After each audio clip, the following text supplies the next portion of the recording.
The bond that I formed with so many men in prison was a friendship that will last a lifetime. In the corner near one of the TVs, there was a flood. It was this huge flood. We said, fuck it. And we jumped in there. Literally jumped in it like you would a pool. We were just swimming and laughing.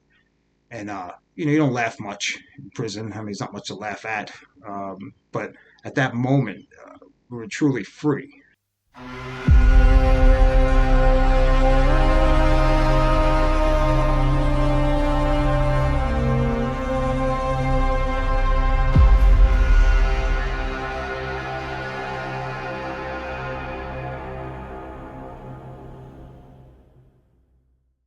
Greetings and salutations, I'm Victor Sordi and welcome to my channel 28 to Persevere. Thanks for watching.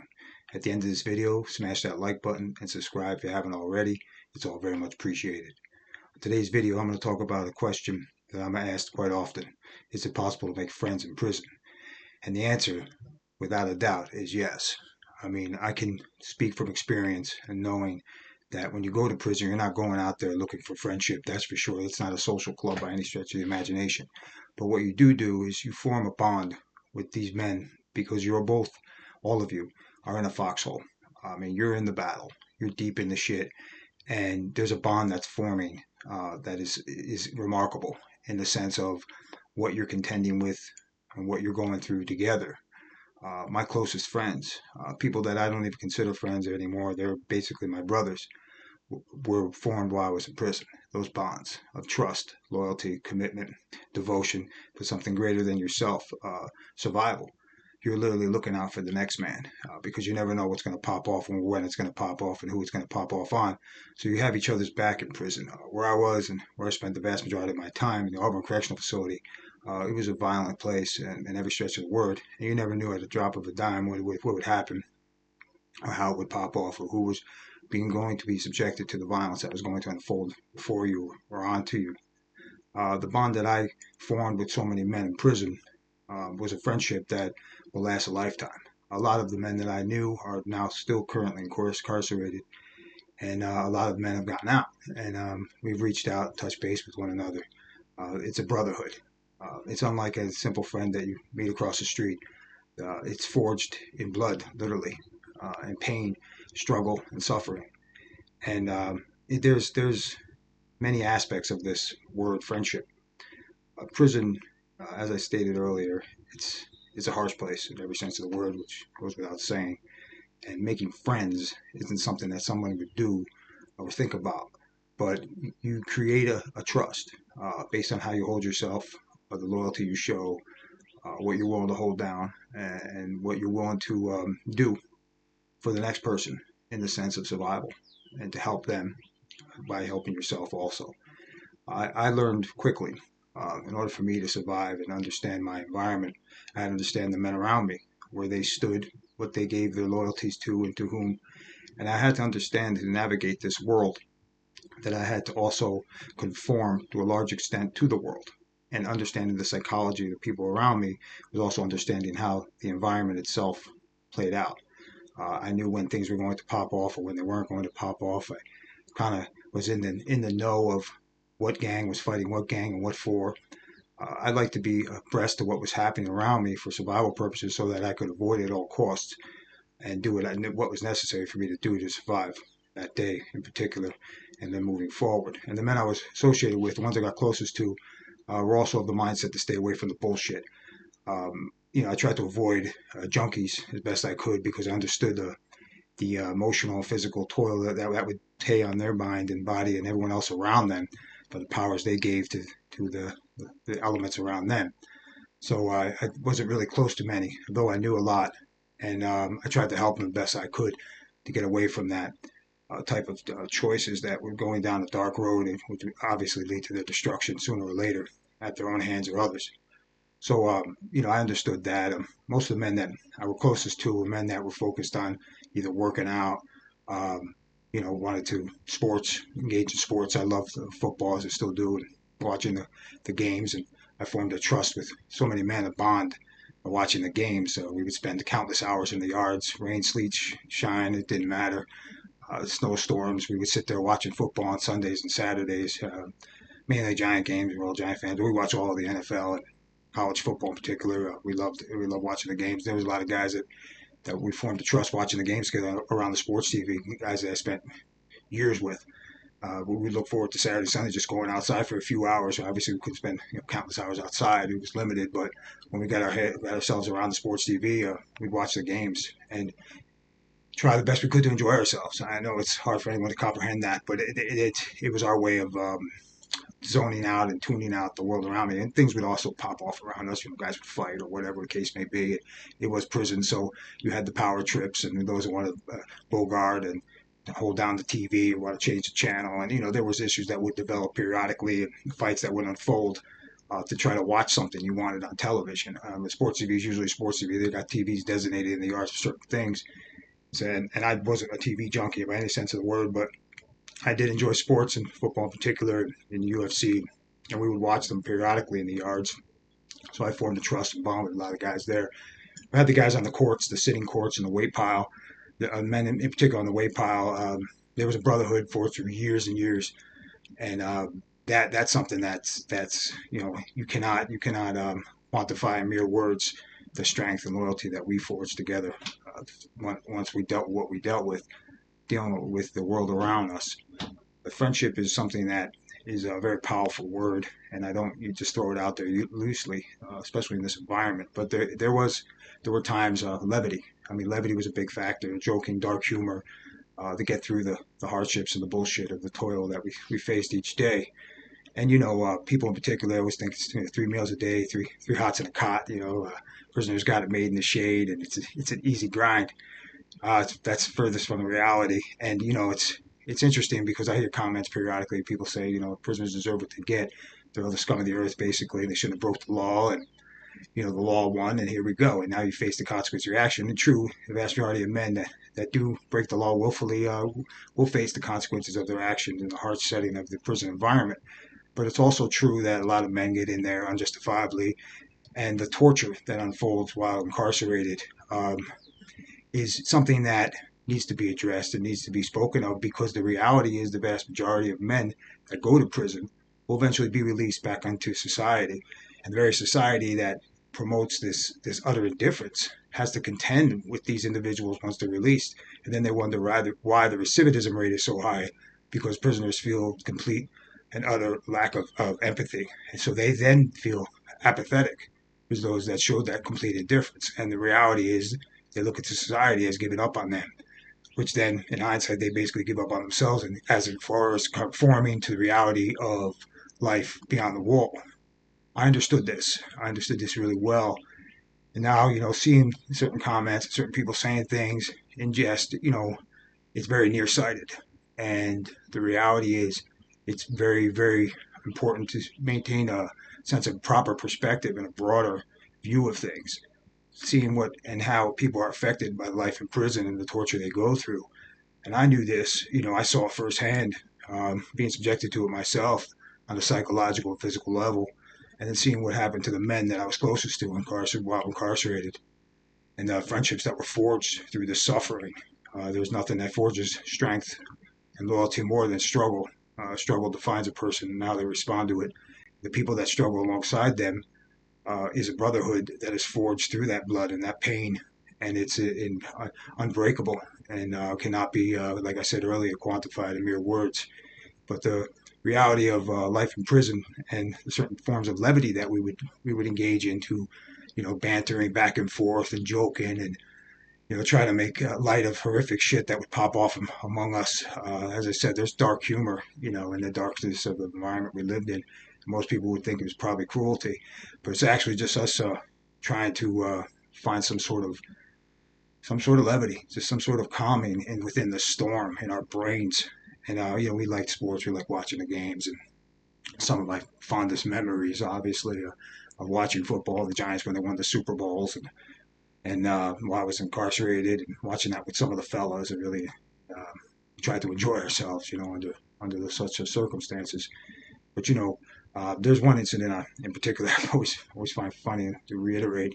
I remember out in the yard, it was during a torrential downpour, and when I say downpour, this was like a monsoon in the yard, and it was It was so powerful, the rain, that you couldn't see 2 feet in front of you. And surprisingly, they didn't close the yard. They didn't announce it. The guards were stuck in their shacks, and they weren't even monitoring the yard, walking around, and nobody could really see anything. But in the corner near one of the TVs, there was a flood. It was this huge flood.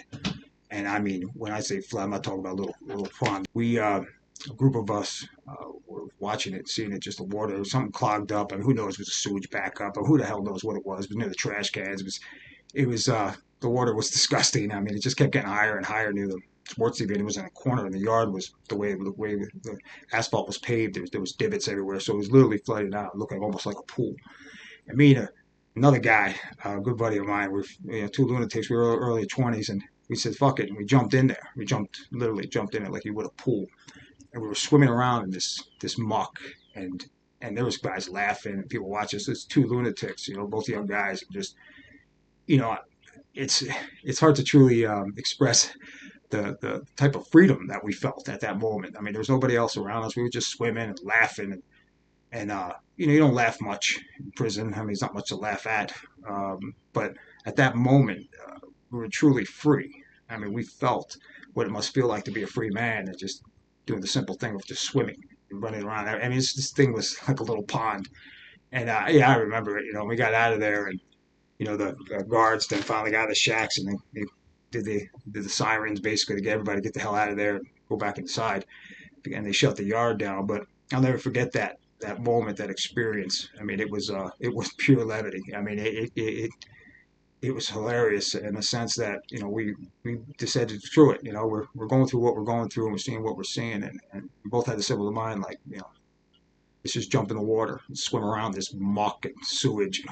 Who knows what the hell else it was? It was pretty repulsive, but you try to find some sort of levity. I use that word constantly in this video. I understand that, and it's repetitive, but prison. I can't stress enough what a dark and horrific place it is, and the torture that unfolds in a person. To hold on to that sense of understanding, differentiating between what it still gives you joy and pain, because soon enough the pain becomes all consuming, and you no longer can even understand what the word joy means or how it feels. The simple pleasures of life are slowly weeded away from you, and your ability to process the stages between happiness, sadness, and anger all becomes convoluted. And you just really have one focal point, which is associating life with the torture around you, from what you see and what you experience on a personal level.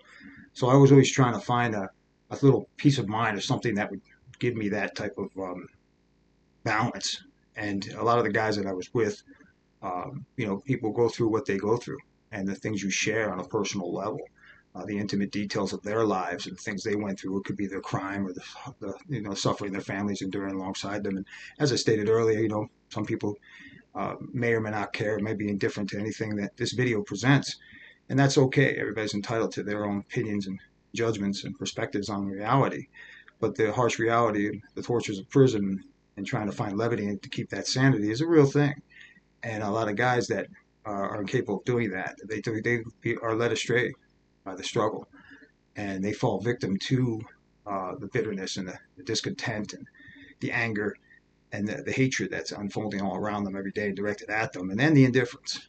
And then when they go home, they're apathetic. I mean, they could give two shits either, and that's why they may recommit or fall back into the drug game or whatever it is, or the streets or wherever they came from. And that reality that was there prior to them going to prison. And the world is not the world that you knew. I went to prison in 1994. When I was released, 28 years later, not only was I conformed, or formed into something different as far as the metamorphosis was concerned, mentally, emotionally, spiritually, physically, but I was also completely different mindset. My brain was so much more mature. Obviously, I was a grown man, late 40s at the time of my release, and the world that I knew no longer existed. And not only the being awestruck by the technology, but the mentality, people, the culture, what politically was going on around me. Everything outside of the wall was now my reality. Now I was put into understanding what was unfolding around me. And while in prison, you're dealing with jailhouse politics and the horrors of reality there. And that life, it becomes your way of life.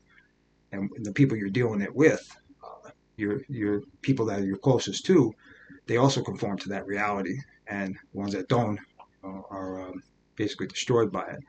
But then later on, they're released, and when you're released back into a world that's indifferent to that reality, it has an effect on you, adversely so. And it's sadly something that a lot of people want to ignore willfully or just be critical of the guys inside. And that's a peril at your own peril, literally, because they're back into your society. Now what?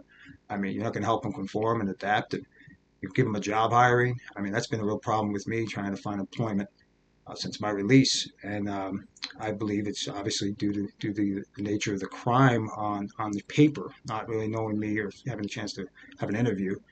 But it's been a struggle in that regards. But I get it, I understand perspective and the culture and what it presents to people and how people are very conformist to what they see and hear, and if they don't think or hear or see something that they can interpret on their own, sometimes they just use the opinions of others to have their own opinion, which isn't really their own. And that something that needs to be addressed too. Free thinkers, thinking person that understands and differentiates between reality and what is fiction and what is really out there, and what is being propagated. So, a person in prison does and deals with what they deal with and what they do. And then once they're released, they're released to a world that is completely alien to them too, foreign to all their sensibilities and the way that they reacted to things. I mean, it took me forever to go to a restaurant and not constantly look behind me and make sure that we were at a booth and it was closest to the exit and there was nobody sitting behind me or walking into a crowd and feel overly concerned. I mean, I walk into the first time I went into a Walmart, walking down the aisle, pushing the cart, surrounded by little old ladies, and I was like looking left and right and trying to make, watching my back. What am I doing? Hypervigilance. My wife and kids would know this, and they would see it, and sometimes I would literally get like an anxiety attack and have to go hit the wall and just sit there like, what are you doing? I just put my brain around it. Obviously, there was no threats around me, but because of the way I moved in prison, and I was so accustomed to things unfolding before me or towards me and a violent nature, that I was really conscientious and everything I did outside the wall, and that lingered with me for a long time. I mean, I'm going on 3 years now, a free man, and I still have bouts with this. There's certain things that on a personal level I deal with, trying to make sense of persons, how they respond or their interpretation of something that may be completely alien, foreign to me, and I always give benefit of the doubt. And I deem myself a good listener, and I want to educate myself as a student of life to this day. I mean, every day you're alive, you're learning, and I never lose sight of that. But conforming to the average Joe or Jane's thinking in society at times is completely foreign to my sensibilities. At other times, I'm right in tune with them. So, I have a willingness to understand people, and that helped me survive prison for all those years while I was incarcerated. And I believe it helps me now every day to deal with what unfolds before me, regardless of what it is. In prison, a lot of times when you're with the guys you are most familiar with, um, they're going through their own hell. Some talk about it, some don't. And for us collectively, the things that we did to survive in prison, watching each other's back, as I spoke on a previous video about the riots and various factors, and as the trust that you form with these men. And I give them a shout out every day on a psychological level, because I understand that, and I understand what has unfolded in the past, and the obstacles before them, especially most of the men that are still incarcerated. And once they get out, and the advocacy that's out there isn't plays a factor. And I just think that people in general, um, they have this outlook of prison that is really farther from reality, and it's probably worse, 10 times worse than anything they can imagine. Especially, at least from my experiences, what I've seen in this country and in the state of New York in particular. So it's something to keep in mind. Um, yes, you can form a friendship in prison, to get back to the original topic matter, and that bond and trust. I mean, it's unparalleled with most relationships you will have or you could ever experience outside the wall. I also realized that through my spiritual endeavors as an Odinist, and the one who actually facilitated services when I got to the Woodburn Correctional Facility years into my incarceration, that brotherhood, my Odinist brothers, what we did together and what we learned and how we learned through classes, and educating ourselves on the noble virtues of life, and trying to make ourselves better people. There was no drugs or anything like that, and there we weren't a gang, or there was a brotherhood, yes, absolutely, as there still is. And anyone who has done time and is, religious in the sense that they give power to something beyond their ability to control, and they believe in it wholeheartedly, you do form a trust and a bond. And we had our studies. We would educate ourselves the best we could, and we were afforded an hour every Wednesday, which is Odin's Day. We would educate ourselves, and we'd have classes about Norse mythology and life and the virtues and the gods and the goddesses, and we would learn together and bond. And that trust that we formed together was unbreakable. And we would celebrate the rituals, and we would have the holy days, and understand what meant to us, how important it was and how important it is to uphold every day, which I still do to this day. That's an also bond that you trust and you form. And guys I hit the iron with, and the various topics that we would discuss, and all the races of men that I got to know and became friends with. These are people that, on the average, most people would say, "Oh, there's no way that guy could vibe with that guy. That race would be cool with that race." And I never looked at it in that fashion. Once I got to know an individual and where they stood and sit, and what they gave power to, realized how similar we were than how different.